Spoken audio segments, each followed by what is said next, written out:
Olá, seja bem-vindo à nossa quinta aula da Escola de Líderes e hoje o tema dessa aula é estratégia de multiplicação.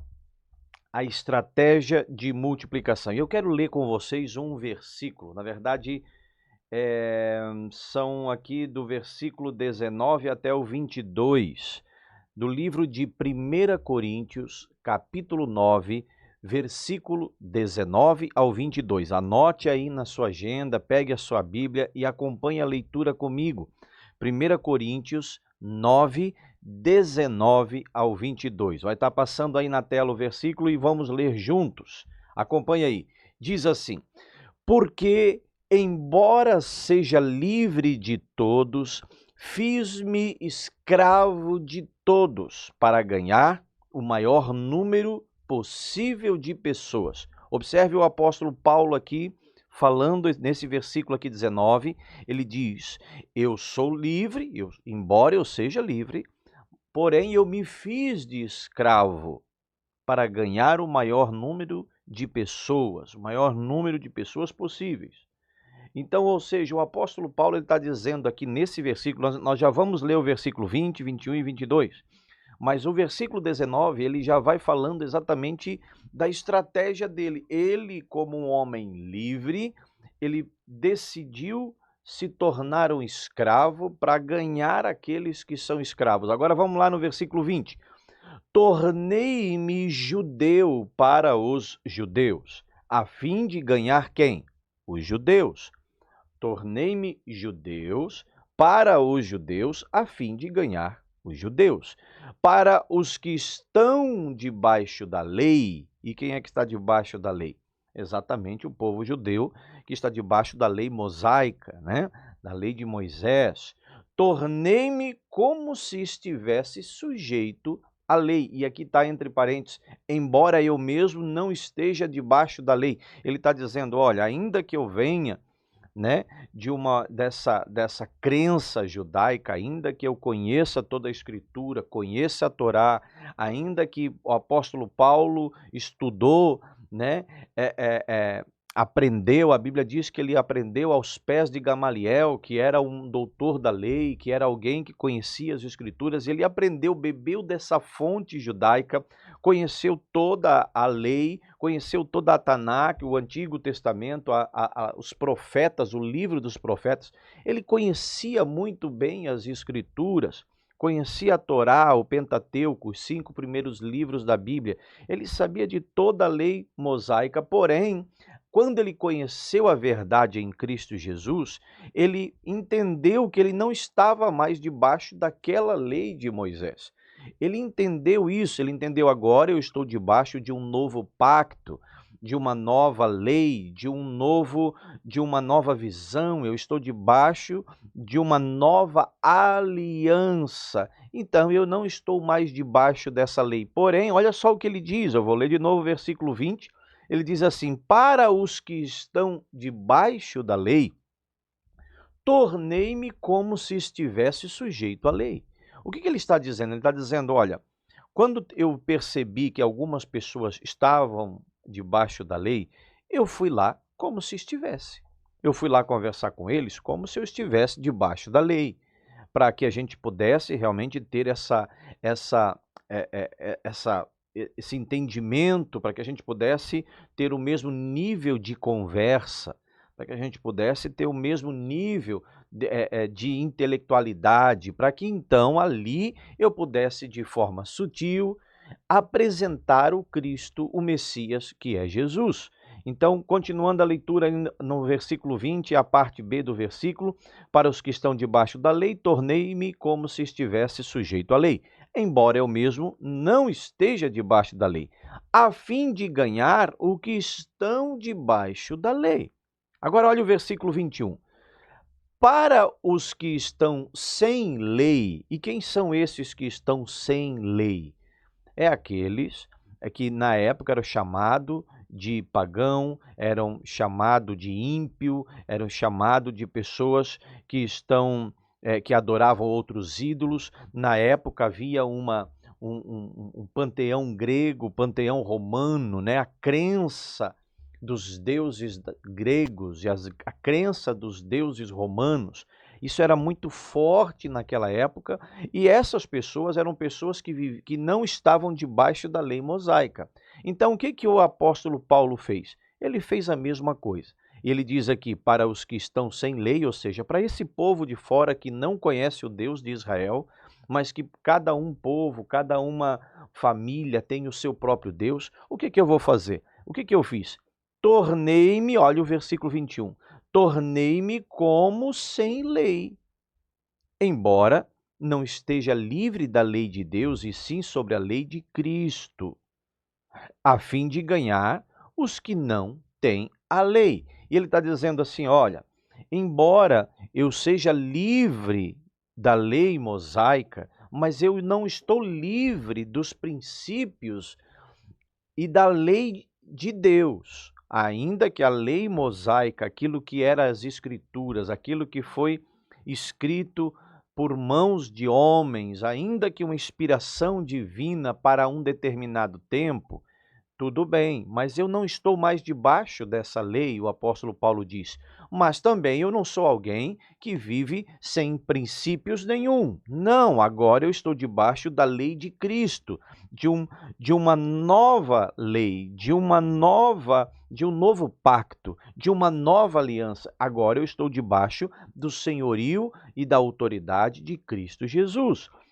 Mesmo estando debaixo dessa lei em Cristo, dessa nova aliança em Cristo, o que que eu fiz? O apóstolo Paulo está dizendo em outras palavras, olha, eu fui até esses povos que não têm a mesma crença que eu, e eu estive ali no meio deles para apresentar a crença que eu tenho, para apresentar quem é o Cristo que eu sirvo. Então eu fui lá, me fiz de um homem como eles, alguém que não tem lei, alguém que não tem um Deus definido, porque eles não tinham um Deus definido, havia vários deuses, eu também estava lá no meio, mas eu apresentei o Deus a qual eu sirvo e esse Deus vivo a qual eu conheci, esse Cristo vivo a qual eu conheço, a fim de quê? De ganhar esses que não têm lei nenhuma. E aqui eu encerro no versículo 22.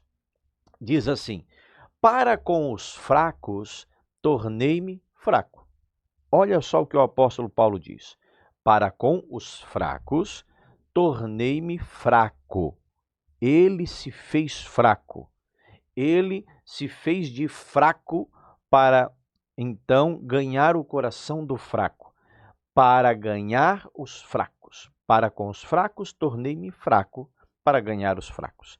Tornei-me tudo, e aqui a segunda parte do versículo 22, tornei-me tudo para com tudo para com todos, para que de alguma forma salvar alguns. Ou seja, em outras palavras. Então o apóstolo Paulo, ele se fez de tudo para com todos, mas tendo a consciência e sabendo que nem todos seriam ganhos. Nem todos. Então, o que nós precisamos compreender é que nós devemos pregar o evangelho em todo momento, para todas as pessoas, porém, usar de sabedoria. O que o apóstolo Paulo fazia era usar de sabedoria, usar de inteligência. E usar do quê? De estratégia. Ele usava de estratégia. Então, às vezes, nós falamos de estratégia na igreja e algumas pessoas interpretam isso como, de certa forma, uma manipulação, mas não é manipulação. Na verdade, nós temos que pregar o evangelho de forma inteligente. Nós não podemos pregar o evangelho e sair por aí pregando o evangelho de qualquer jeito, né? Ao invés de nós ganharmos vida, nós estamos afastando pessoas. Quantas pessoas você conhece que tentaram pregar o evangelho, que você viu para tentar pregar o evangelho e ao invés de ganhar almas para Jesus, criaram até pessoas, até inimigos, criaram até pessoas críticas. Por quê? Porque não usaram de sabedoria, não usaram de estratégia. A ideia de muitos é empurrar esse Jesus, eu sempre uso o termo, né, empurrar goela abaixo, né, empurrar Jesus no coração das pessoas, e não é dessa forma. Nós precisamos buscar estratégias para que a pessoa possa ter essa percepção, ser gerado nos seus corações, gerado o desejo e o anseio por uma mudança, sabendo que Jesus é um desses meios, porque para eles existem muitos meios, e nós temos que apresentar um desses meios, que é Jesus. Uma vez se o coração abre para o Evangelho, aí sim eles vão conhecer a verdade, e a verdade vai libertá-los. Então, a obra quem vai fazer é o Espírito Santo. Agora, a obra do convencimento é o Espírito Santo. Agora, nós como ministros, como pregadores, como líderes, nós temos então a obrigação de usar de meios de sabedoria, de inteligência. Então, anote aí então, quais as estratégias de multiplicação que nós usamos dentro da visão celular? Quais as ideias, quais as estratégias de multiplicação? O que nós usamos dentro da visão celular para que haja então um crescimento, a multiplicação? Por que as células crescem tanto? De que forma que as células crescem? Por quê? E aqui eu quero listar aqui 3 situações ou 3 estratégias de multiplicação, que é as 3 estratégicas básicas, que é a base. Claro que o que eu vou dizer aqui não pode se limitar a isso. É importante que você use e abuse de criatividade. Assim como o apóstolo Paulo, se faça de tudo para com todos a fim de ganhar alguns. Então, exatamente isso. O que eu vou passar aqui é o meio, é a base para que todos que caminham na visão celular façam e obtenham resultado. Agora, se você tem outros meios, outras estratégias, uma outra ideia, não tem importância. Vai lá e faça. Use da criatividade. Vamos lá. Quais são as estratégias de multiplicação dentro da visão celular? Número 1, anote aí, célula festiva. E o que é a célula festiva? A célula festiva é feita dentro da própria célula. Então, ou seja, a célula festiva é feita, como as células são feitas nas casas, a célula festiva é feita também na casa onde a célula está sendo realizada. E é um evento festivo pequeno, é um evento festivo com o intuito de agradar as pessoas novas que vão vir, e até porque muitas dessas pessoas, se souberem que é uma reunião onde vai ter Bíblia e oração e palavra, elas não vão. Então, normalmente nós usamos o quê? Usamos de estratégia. De que forma? Ao invés de chamar a pessoa para ir à igreja, chamar a pessoa para ir a uma congregação, chamar a pessoa para ir a um grupo familiar, um grupo nas casas, um grupo de oração, um grupo de leitura da Bíblia, da palavra, a gente chama as pessoas para ir comer alguma coisa. Então a gente diz o quê? Olha, lá na casa do amigo meu, do fulano, lá nós vamos fazer um churrasco. Então, eu queria que você estivesse lá, vamos participar junto com a gente. As pessoas vão. Por quê? Porque é um grupo de amigos, é um grupo de homens ou de mulheres ali, e é um grupo de amigos. Então, as pessoas vão até por conta da comida que vai ser servida. Então, a célula festiva é isso. Como funciona? O que você deve fazer? Use e abuse de criatividade, faça uma célula talvez temática, um evento festivo que tenha comida. Por isso que nós sempre falamos que não é correto você servir comida em todas as células. Não, dê prioridade. Você pode servir um cafezinho na célula, você pode servir até algumas bolachinhas, você pode servir uma água, um refrigerante, um suco, você pode até servir, mas não faça das células uma reunião de comes e bebes. Não, a célula é uma reunião onde vai ser ministrada a palavra, e nós já falamos sobre isso. Agora, dê prioridade para as células festivas, porque quando há uma célula festiva, aí sim cria-se um ambiente festivo. Cria um local, o ambiente local tem que ser um ambiente de alegria, de festa, tem que ser esse ambiente receptivo, até porque a célula festiva ela tem um foco, multiplicação, evangelismo. Célula festiva não é para fazer um evento numa célula para que os integrantes da célula apenas sentem, comem e bebem. Não! A célula festiva, ela tem um propósito. Qual é o propósito? Ganhar pessoas novas, convidar pessoas novas. Então você convida para um evento festivo, você convida para uma pizza na casa de um amigo, você convida para um café na casa de um amigo, você convida a pessoa para comer um churrasco, para comer alguma coisa, um prato especial na casa de... E você pode usar e abusar de criatividade. Um cachorro-quente, um sushi, você pode usar e abusar de toda a criatividade na hora de comer, na hora do preparo, na hora da decoração. Isso é uma célula festiva, é um ambiente, criar um ambiente agradável dentro da própria célula. Normalmente, numa célula festiva, não é um evento que vem muitas pessoas, né? Por quê? Porque normalmente uma pessoa, traz mais um, então uma célula, por exemplo, com 10 pessoas, cada um trazendo uma pessoa, automaticamente deveria vir 20. Mas normalmente um falta, o outro não vem por algum motivo, ou cancelou em cima da hora, e normalmente vem 3, 5 pessoas. As pessoas novas que vão vindo na célula, elas vão ser bem acolhidas, vão estar ali em comunhão, comendo, bebendo, conversando, e ali é o momento que você cria esse ambiente agradável para que essa pessoa se sinta em casa, se sinta no meio da família, de amigos que a amam e que desejam o seu bem. Então, isso é importante e é isso que é uma célula festiva. Anote isso, porque a célula festiva deve ser feita aí a cada, talvez, uma vez por mês ou a cada 2 meses, no máximo, tem que ter sempre célula festiva acontecendo, porque é uma estratégia de evangelismo. Vamos lá? Número 2, então, quais as estratégias de multiplicação? A segunda estratégia de multiplicação é a macrocélula.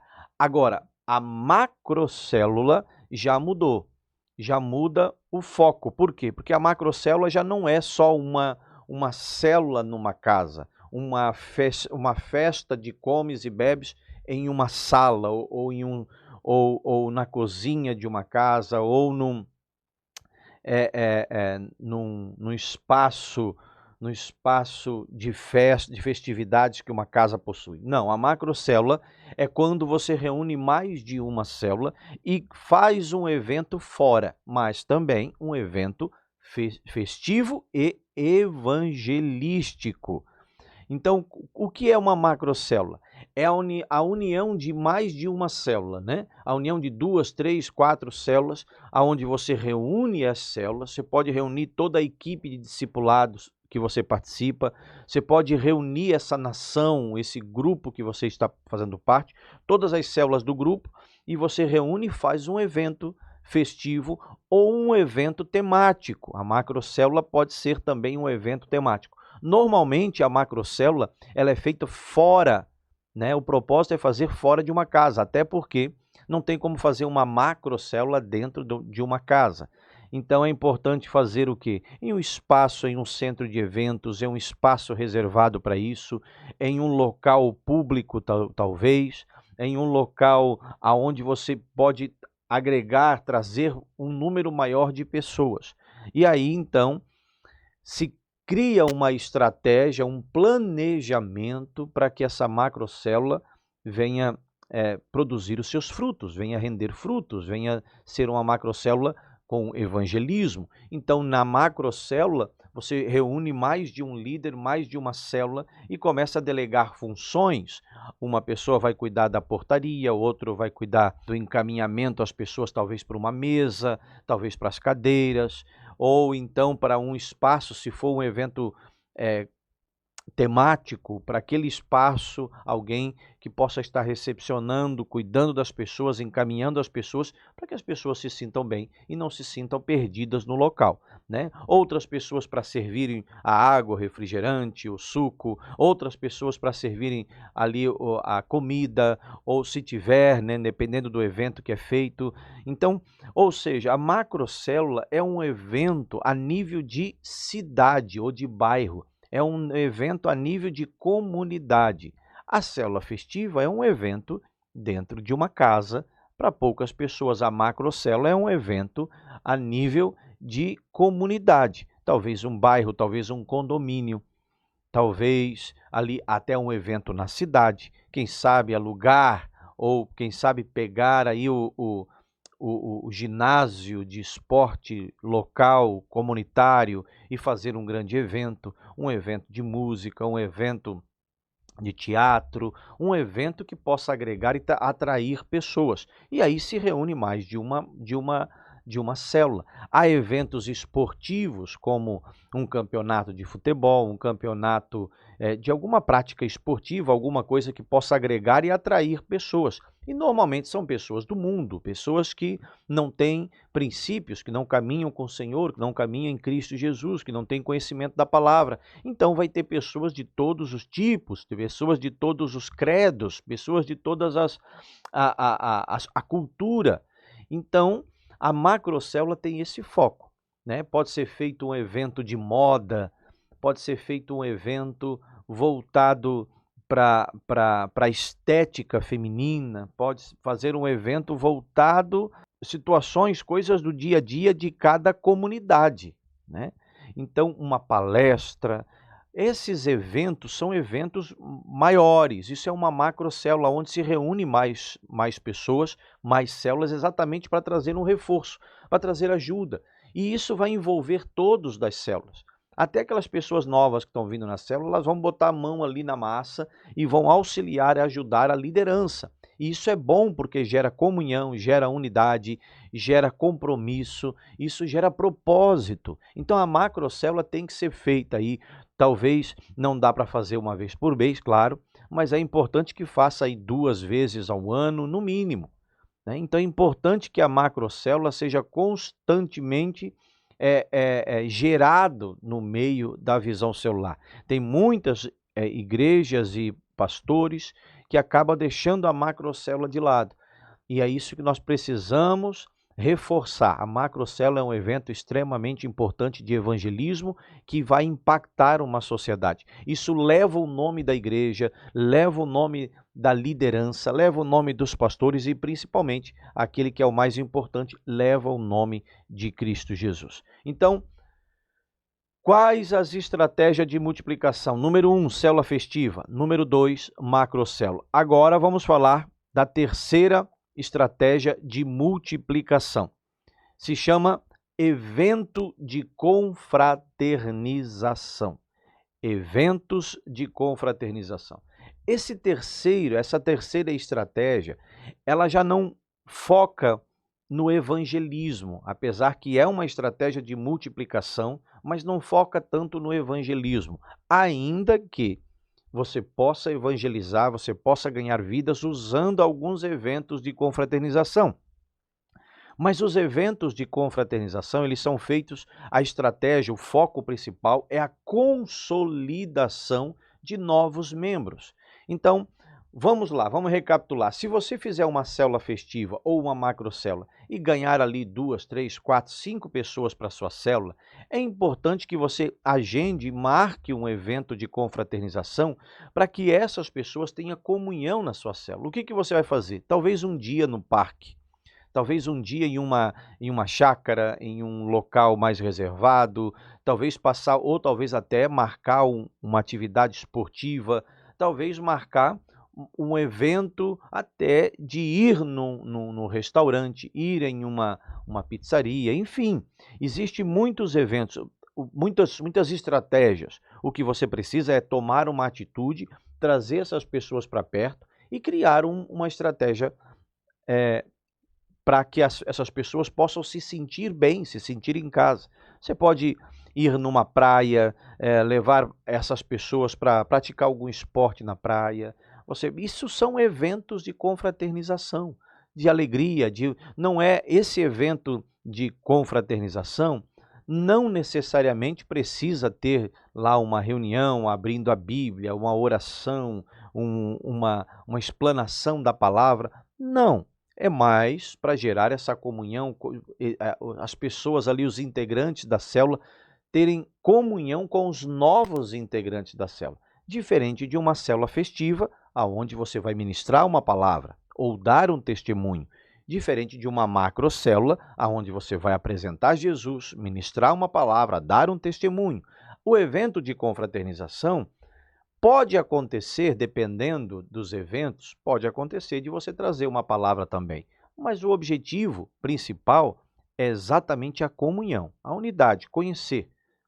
Um conhecer o outro, trazer esse laço de amizade e esse laço de família. Isso é extremamente importante para consolidar, para afirmar os passos dessa pessoa que está vindo para a igreja agora, que está vindo para Cristo agora. Esse evento de confraternização é exatamente para promover essa unidade. Então, recapitulando, célula festiva, macrocélula e evento de confraternização. Os três pode ser usado para evangelismo, mas em esferas diferentes. Os três vai gerar comunhão, vai gerar unidade, vai gerar comprometimento, aliança. Porém, de todos esses, o evento de confraternização é um evento voltado mais para quem já está em célula, para afirmar quem já está em célula. Os outros dois são eventos mais voltados para o evangelismo. Um dentro da célula, que é a célula festiva, e outro a nível de cidade, a nível de comunidade, a nível da sociedade. Use e abuse de criatividade para que vidas sejam ganhas. Amém? Vamos lá. Aqui nós falamos sobre as estratégias de multiplicação e agora eu quero falar sobre o alvo da multiplicação. Colocar aí como um subtítulo seria então o alvo da multiplicação. E o que é o alvo da multiplicação? O alvo é onde a gente quer chegar, é a visão, é o foco principal. Então, é a meta aonde a gente quer alcançar. E essas metas precisam ser claras. Nós precisamos ter um alvo muito claro. O alvo da multiplicação é o foco principal e para que a gente alcance esse foco, nós precisamos ter metas. Nós precisamos entender que precisamos subir níveis, subir um degrau a mais. Nós não podemos ter uma célula e agora estacionar aqui e parar e dizer agora eu já sou líder de célula, já tenho uma célula, já está bom. Não, nós precisamos subir esse nível. E aqui nós temos uma estratégia de discipulado, uma visão de discipulado. Então, o que eu vou passar aqui, talvez você que está assistindo esse vídeo, você que está participando da Escola de Líderes, talvez você frequente uma outra igreja, ou aí na sua igreja você precisa conversar com o seu pastor, conversar com os seus líderes, para saber quais são as metas do propósito de discipulado que o seu pastor implantou aí na sua igreja. Então, aí talvez ele tenha outros meios e outras metas e que você precisa estar inserido dentro disso. Eu quero passar para vocês aqui algumas metas que está inserida dentro da visão que nós trabalhamos aqui. Então, vamos lá. Nós trabalhamos com metas de células. Número 1, a célula ela precisa ter aí de 3 pessoas até 12, no máximo 15 pessoas. Por que eu digo isso? Por muitas vezes eu achava que célula tinha que crescer poderosamente, multiplicar e lotar uma sala. Eu já tive célula, já ministrei célula com 42 pessoas. 42 pessoas em uma sala pequena, era muita gente dentro de uma sala e era maravilhoso, mas eu pude perceber que você não consegue, não tem como você cuidar dessas pessoas quando o grupo é muito grande. Você não consegue dar atenção a todos. Se torna um ambiente bom, agradável, sim, mas você não consegue trabalhar, você não consegue ministrar na vida de cada um e fica algo superficial. Então é importante que você tenha um grupo de célula até 12 ou no máximo 15 pessoas. O número ideal seria 12, mas se precisar passar, que chegue a 15 pessoas, não passe disso. Chegou a 15 pessoas, você já precisa multiplicar essa célula. Você precisa abrir uma segunda célula e dividir, ou melhor, multiplicar essas pessoas. Talvez trazer uma pessoa de uma célula e colocar na outra e começar a multiplicar essas células. Então, não permita que a sua célula cresça um número muito muito grande de pessoas e você não consegue dar conta dessas pessoas. Isso vai trazer um estresse para o líder, vai trazer uma sobrecarga para o líder e também não vai fazer um trabalho com excelência. Por isso, nós temos meta. Primeiro, a meta tem que ser no mínimo 3. Então, você pode abrir uma célula com uma pessoa, 2? Até pode, porque é melhor fazer uma célula, ganhar uma vida, do que não fazer. Então, você não tem que esperar alcançar 3 pessoas para depois começar uma célula. Não, mas saiba que o número 3 aí é a sua meta inicial. O 3 é uma meta inicial. Então, se você começa hoje, você vai abrir uma célula hoje, e você tem uma pessoa ali para ganhar e você vai ministrar sobre ela, você não vai esperar ter 3 para depois ministrar. Já vai, ministre sobre ela, fale do amor de Jesus para ela, ore por ela e comece o trabalho com uma pessoa, com 2 pessoas. Mas entenda que você precisa ter uma meta muito clara, começar no mínimo com 3 pessoas. Começar no mínimo com 3 pessoas. Seria aí um anfitrião, alguém que vai ceder a casa, seria então um vice-líder que vai te auxiliar ali, né? Alguém ali que vai estar do seu lado, alguém novo, enfim, mas 3 pessoas é o mínimo que você precisa ter para ter uma célula e ser considerada realmente uma célula. Volto a dizer, você deve começar ainda que seja com uma pessoa, mas tenha muito claro que no mínimo você precisa alcançar 3 pessoas, até um máximo de 12 pessoas, estourando aí 15 pessoas. Segunda meta, a primeira meta é a meta da célula. Segunda meta, o número de célula. Você precisa compreender que não é só você abrir uma célula e pronto. Você precisa entender que da sua célula precisa sair novas células. Então você precisa ter uma meta muito clara de números de célula. Então, trabalhar com meta é a primeira, meta de célula, a segunda, o número de células. Que número é esse? Você precisa ter, no mínimo, 3 células. Eu não estou dizendo que você tem que ministrar 3 células. Não é isso. Você tem que formar 3 líderes. Você tem que ter uma meta muito clara de formar 3 líderes, porque esses 3 vão multiplicar por mais 3. Então, você precisa ter uma meta clara. Eu preciso alcançar 3 líderes de célula. Eu preciso formar 3 líderes de célula. Eu preciso formar 3 homens ou 3 mulheres, enfim, que vão abrir uma célula, se formar na escola de líderes, abrir uma célula e vão romper, e vão crescer, e vão multiplicar. E em terceiro lugar, abrir um discipulado, começar um discipulado, porque célula é uma estratégia de evangelismo, é um grupo de evangelismo. O discipulado já é um grupo de treinamento, é um grupo de liderança. Então, ou seja, você precisa abrir 3 células, com 3 líderes, multiplicar aí essa célula e aí começar um trabalho de discipulado. O discipulado a gente chama aí de célula de líder. Seria uma célula de pessoas já mais maduras, uma célula que você vai tratar também, além da palavra, tratar assuntos de trabalho, né? Então, normalmente uma célula ela tem uma duração de 1 hora, como foi falado na aula anterior. O discipulado ele já tem uma reunião aí de 2 horas, já é uma reunião que trabalha tanto a área espiritual como as técnicas e a área de estratégia. Então, é uma reunião também de trabalho. Você precisa começar um discipulado. Então, para isso é necessário, em primeiro lugar, ter no mínimo 3 células. Então, metas com a célula, o número de pessoas na célula, o número de célula e agora a terceira meta aí é abrir um discipulado. E o quarto e último, formar 3 discipulados. A nossa meta aqui é sempre o número 3, uma formação de equipes de 3. Então, você abre um discipulado, você acaba deixando de ter uma célula de multiplicação e de evangelismo para ter uma célula de liderança. E depois, em último lugar, em quarto lugar, você forma 3 discipulados, ou seja, você vai fazer com que esses 3 líderes de célula que você tem abram mais 3 células. Formem 3 líderes cada um. Isso vai fazer com que eles tenham 3 discipulados cada um.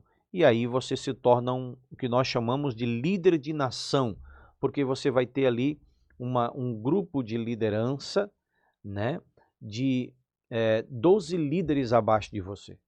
São 12 líderes ali abaixo de você e você vai se tornar um líder de uma nação. E aí começa então a estratégia, abre-se as portas então para o crescimento e para a multiplicação. Então, anote aí, vamos recapitular. O alvo da multiplicação, nós trabalhamos com metas de célula. 4 metas. Número 1, número de pessoas na célula. Número 2, número de células a serem abertas. Número 3, número de discipulado, abrir um discipulado. E número 4, formar 3 discipulados. Formar 3 líderes que vão abrir 3 discipulados. E aqui eu encerro essa mensagem, aqui eu encerro essa aula. E nós vamos então para a 6ª aula em seguida. E eu quero que você guarde bem. Precisamos usar e abusar de toda a criatividade, como o apóstolo Paulo falou, para ganhar vidas para Jesus. Que Deus abençoe a sua célula, que você se torne um líder de multiplicação, um líder que vai multiplicar aí o seu grupo e ser um grande agente influenciador de vidas. E eu tenho certeza que se você se apegar ao Senhor, estar firme com o Senhor, você se tornará um pai, uma mãe de uma grande nação, de um grande grupo, de um grande discipulado. Que Deus te abençoe e te levante para essa época, para esse tempo, em nome de Jesus.